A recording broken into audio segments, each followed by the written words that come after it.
Okay, so continuation lang from previous video. So this is just an example. Dadaanan ko lang to. Ipapakita ko lang sa iyo yung process on how I usually do it, okay? So gagamitin ko tong problem na nakita ko pa sa isang sa isa nyong dito sa PPT niya, okay? So first of all, kanina before we do everything else, gusto kong gawin is to organize muna yung table, okay? So, organize ko muna siya from lowest to highest. So, gagawin ko lang yun really quickly. So, ayan. So, na-organize ko na siya from lowest to highest. Ngayon, ang gagawin natin is to find the range. So, range. So, kung naaalala nyo, so range is the highest value from the minus the lowest value. So, the highest value here is 99. And the lowest value here is 43. So, sundan nyo ako while ginagawa ko to para matuto din kayo. So, 99 minus 43 is equals to 56. So, the range is equals to 56. Next, yung class, yung amount of classes. So, num of class. So, gagamitin natin yung may logarithmic. So, kung naalala nyo, it's k is equals to 1 plus 3.322 log n. So, hanapin muna natin si n. So, para lang yan. So, bilangan lang natin. So, the column is the amount of rows. So, 1, 2, 3, 4, 5. There are 6 rows. Tapos, next is bibilangin naman natin is amount of columns. So, 1, 2, 3, 4, 5, 6, 7, 8, 9, 10. So, 10. Oops. So, 10. So, multiply natin.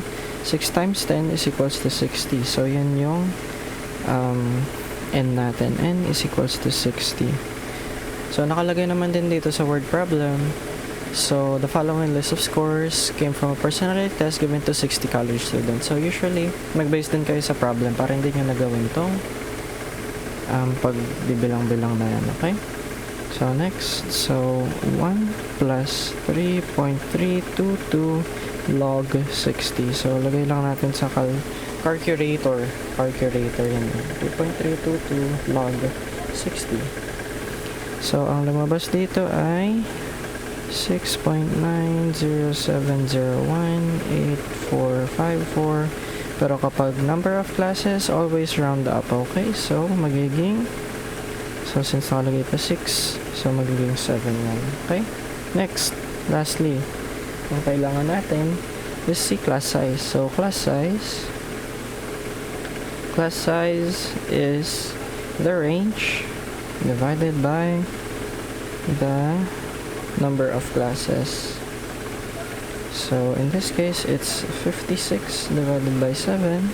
So, 56 divided by 7 is equals to 8. So, yun yung class size natin. Kung gaano kalaki yung class natin. Okay, so isulat ko lang sila dito para hindi na ako babalik doon. Hindi na kailangan yung range. Oops. So, meron tayo 7 classes with the size of 8 each. Okay, so C is equals to 8. Alright, perfect. Ayan, start na natin si class size.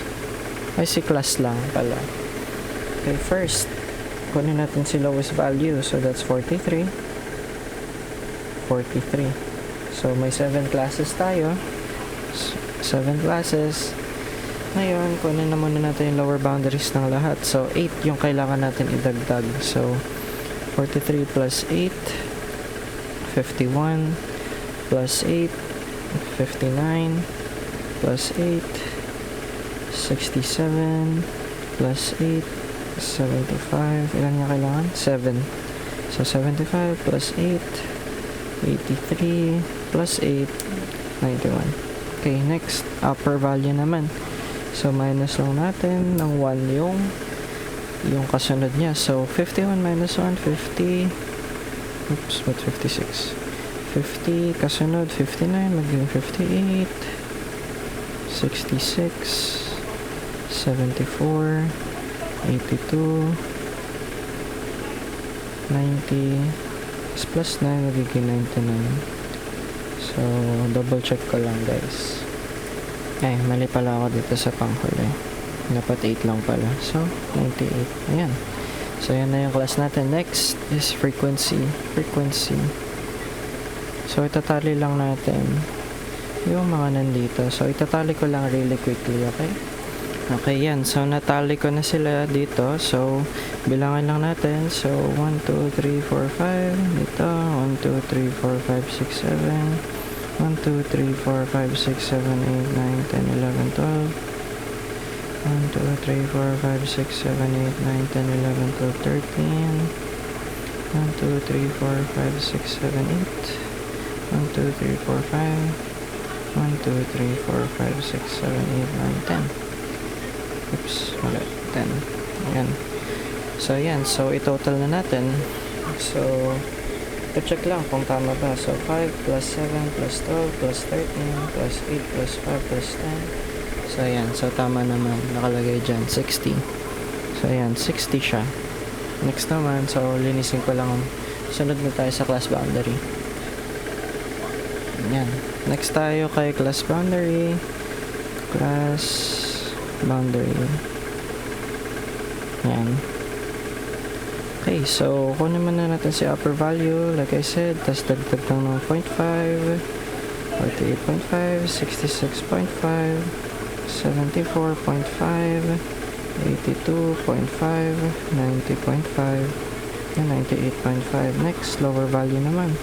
43 magiging 42.5, 51 magiging 50.5, 59 magiging 58.5, 67 magiging 66.5, 74.5, 82.5, 90.5. Yan. So, yun lang si class boundary, guys. Next, si class mark naman, or si CM. So, ilalagay ko na lang CM.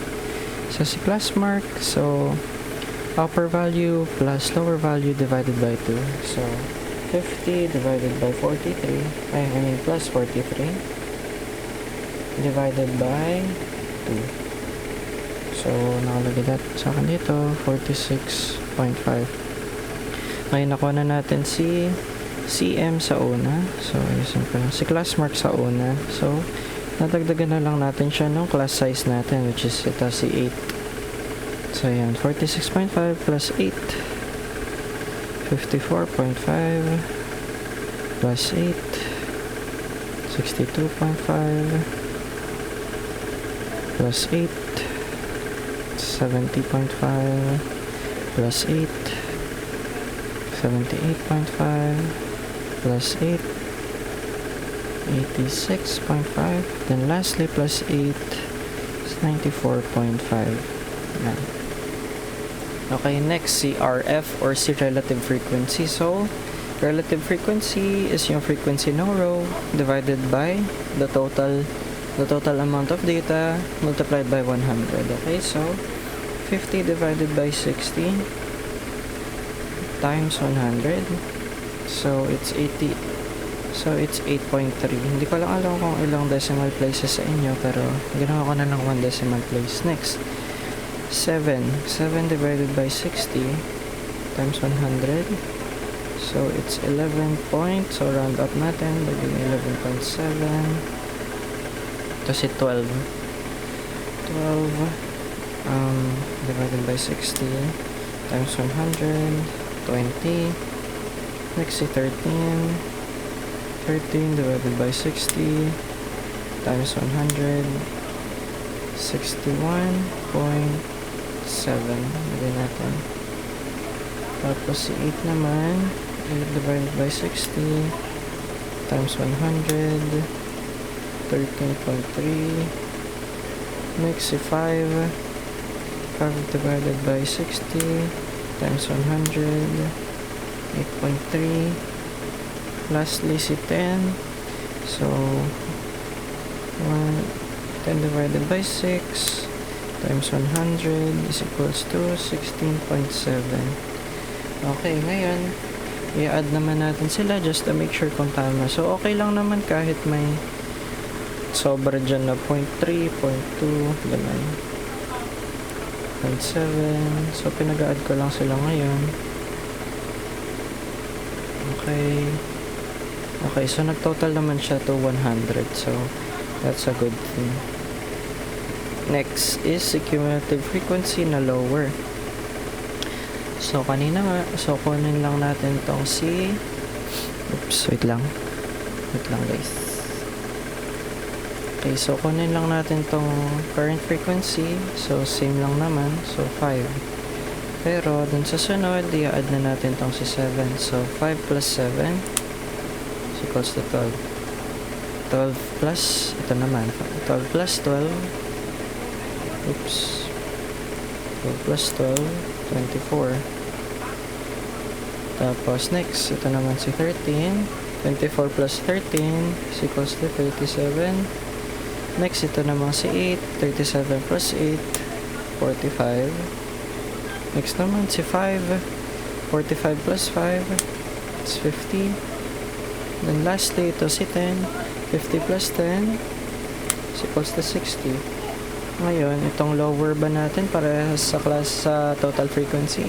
Tama naman. So, ibig sabihin tama na yung lower cumulative frequency. Next, si upper cumulative frequency. So, katulad nung kanina, it's just the lowest value dito sa taas. So, 60. So, minus natin sa 5. So, 60 minus 5, 55. 60 minus 12 para dun sa sunod, 48. Next, 60 minus 24 para sa sunod, 36. 60 minus 37 para sa sunod. Yan. Tapos next naman, para sa sunod, si 45 naman, i-minus sa 60. 15. Then lastly, minus natin si 60 sa 50. So, hindi na kailangan calculator 10 na yan. And okay. So, yan na basically yung FDT para dun sa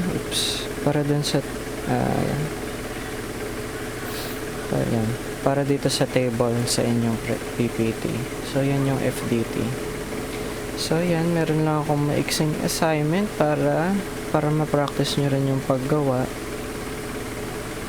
So, yan. So, ito yung given na data na aking gusto nyong gawa na FDT. Okay? So, ayan. So, screenshot nyo muna. Tapos, try nyo gawin on your own. Okay? So, wait lang. So, ayan. So, ayan siya. So, try nyo na lang gawin din on your own. So, meron na akong kasi galing yan sa book naman dito sa Capsule. So, yan, nandito yung sagot. Pero, syempre, di ko sasabihin sa inyo. Okay? Tapos, pause nyo lang itong video. Tapos, papakita ko rin yung FDT for a bit. For checking nyo. So, yan. So, after nyo magawa yung frequency distribution table, so, basically, ito yung sagot. Okay? So, yan. So, hopefully, nagawa nyo naman. And if hindi naman, try nyo na lang i-correct yung mistakes nyo. Then, try it again. Okay? So, hopefully, you learned something. And that's all for me. Bye-bye.